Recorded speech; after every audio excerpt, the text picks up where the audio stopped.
Well, moving on now, nearly 70 U.S. demonstrators are under arrest for staging a protest against racial profiling and police killings of African Americans.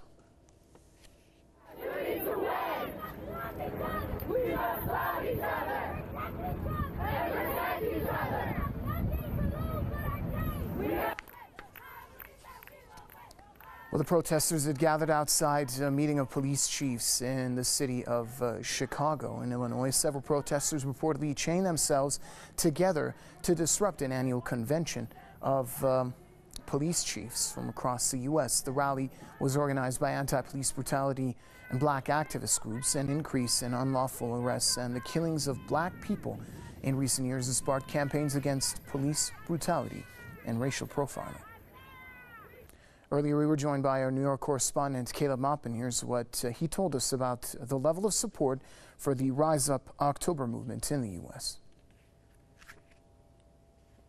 Well, it's a movement that has a broad amount of support among anti-police brutality activists, the African-American community, as well as others who are upset about the fact that the police are murdering people and getting away with it, and that this has actually escalated since the Black Lives Matter movement or the protests against it have begun. It's simply escalated. There hasn't been any slowdown in the police killings. And in response to that, there has been a massive upsurge of protests. Today we saw thousands of people in the streets, not just in Manhattan, but also in Queens, where they attempted to shut down the Rikers Island Correctional Facility.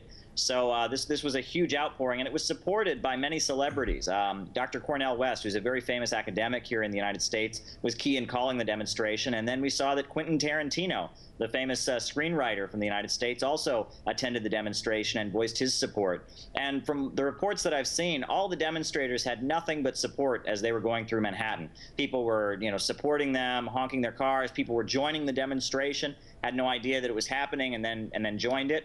And there were at least 5 arrests from what I've seen as well. There were at least some clashes between the police, though it was overall a peaceful demonstration, though they did take the streets and defy police orders. Well, there already has been an impact on the electoral process. You'll notice at the Democratic Party debate, every candidate tried to talk as if they were somehow supporting the Black Lives Matter movement and supporting the movement against police brutality, because it has such a massive base of support within the United States. And it's not just among African Americans who are the primary targets of law enforcement, but it's among, the white community, the Latino community. Everyone's tired of the escalation of the police state. However, none of them really address the issue, which is that police officers murder people, shoot them 4, 5, 6, 7, 8 times, and then nothing happens to them.